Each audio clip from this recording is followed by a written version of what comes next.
E a gente começa esse vídeo falando então do Franco Mastantuono. Ele é do Real Madrid e, cara, o Mastantuono surgiu no River Plate, cercado de um hype absurdo, tá?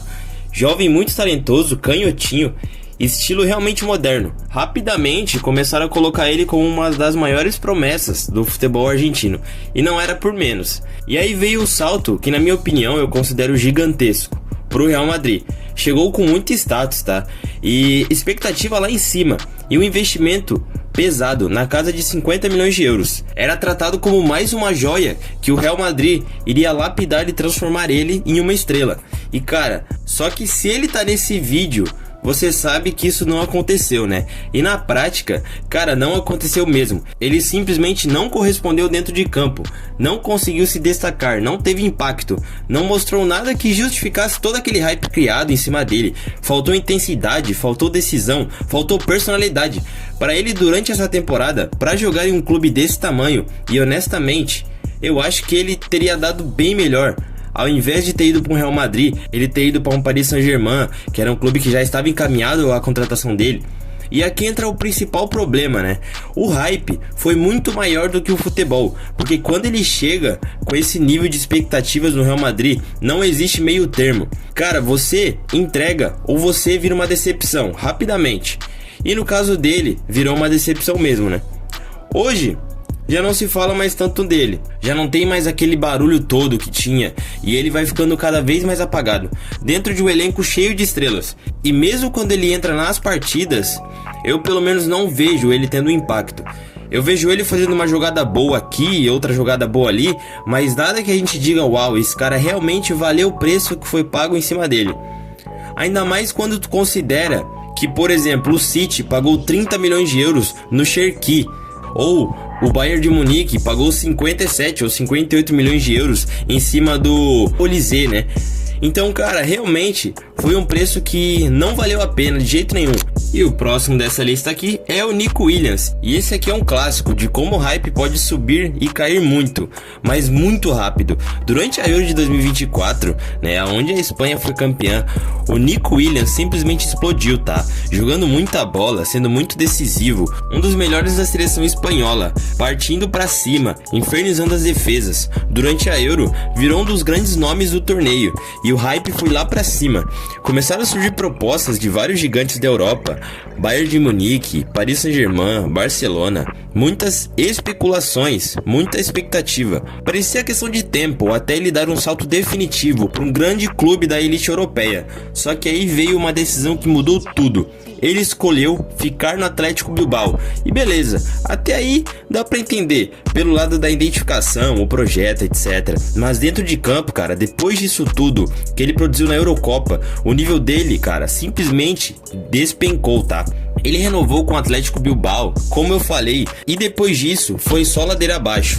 As atuações dele passaram a ser muito abaixo, os números caíram drasticamente e, para piorar tudo de vez, ele começou a conviver com lesões constantes, o que acabou atrapalhando ainda mais qualquer tentativa de regularidade que viesse da parte dele.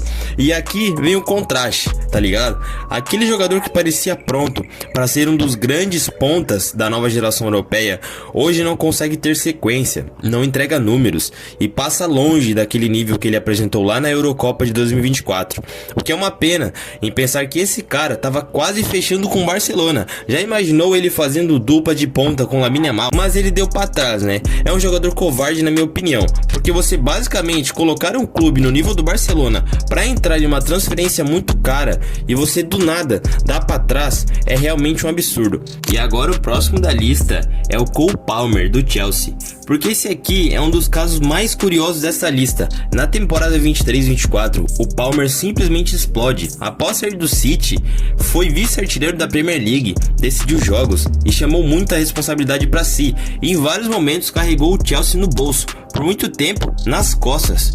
Era o cara que resolvia, que assumia pênalti, que basicamente aparecia em jogos grandes, tá? E ele não se omitia, parecia ter virado um dos grandes nomes da geração. Só que depois a coisa desandou completamente. Vieram um caminhão de lesões, uma sequência pesada que acabou quebrando muito o ritmo dele. E no futebol, a gente sabe que como isso pesa principalmente para um jogador que é jovem, que estava em ascensão. Só que o problema não foi só o físico, cara.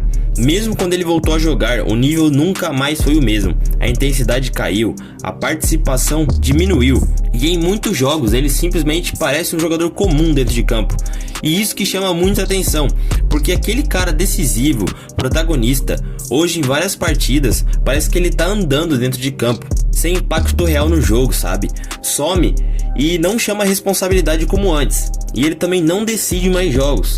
Claro que o contexto também influencia, né? A saída do Enzo Maresca, que tinha um papel importante no sistema do time, pode ter afetado o desempenho dele. Mudança de treinador, ideia de jogo, tudo isso pesa. O Lion Rosner, que pra mim não é um técnico do nível do Chelsea, mas ainda assim o nível individual caiu também, tá? E aqui a gente entra em um debate que começou a surgir recentemente, principalmente lá fora. Será que ele na verdade não é um jogador super estimado? Porque talento ele tem, isso é inegável. Só que hoje ele é aquele típico de jogador que você não sabe se pode confiar em todos os momentos. Oscila muito, desaparece em jogos importantes e não mantém uma regularidade de alto nível. E tem outro ponto curioso. Muita gente questiona, até hoje, a presença dele em seleções ideais, como no último time da FIFA aí, né, cara, que o Cole Palmer tava lá. Cara, uma vergonha completa.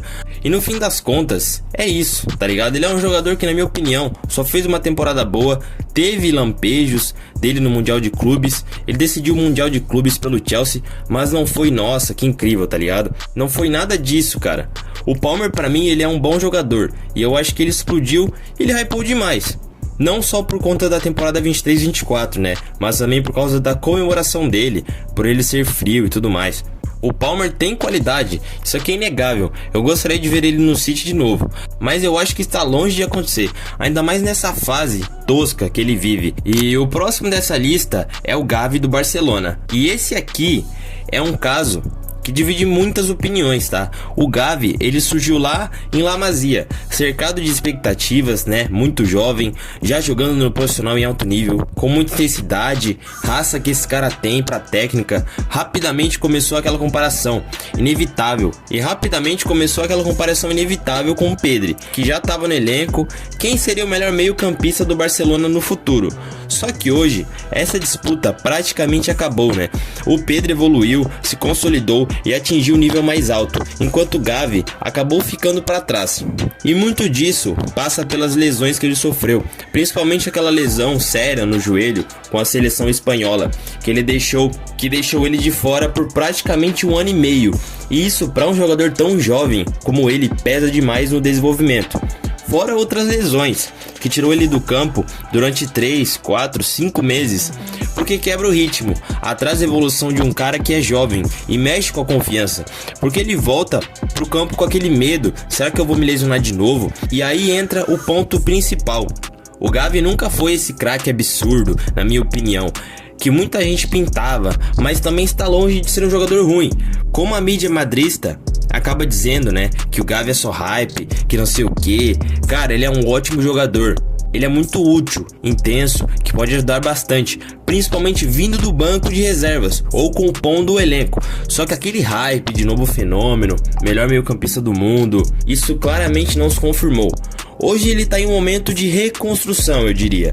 E eu acho que para ele ser o melhor do mundo, ele teria que sair do Barcelona, que é um clube que muito provavelmente não vai dar oportunidades para ele ir para outro clube. Novos ares são necessários para jogadores no nível do Gavi, e eu confio muito que esse moleque vai dar a volta por cima, tá ligado? Porque ele é um cara muito promissor, é um dos melhores que eu já vi nos últimos anos.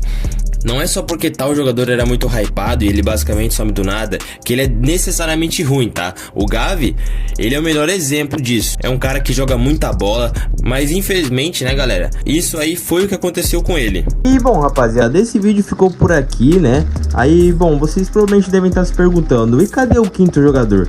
Esse eu vou deixar com vocês no comentário e eu quero que vocês dêem a opinião de vocês. Quem faltou nessa lista? Deixa aqui embaixo.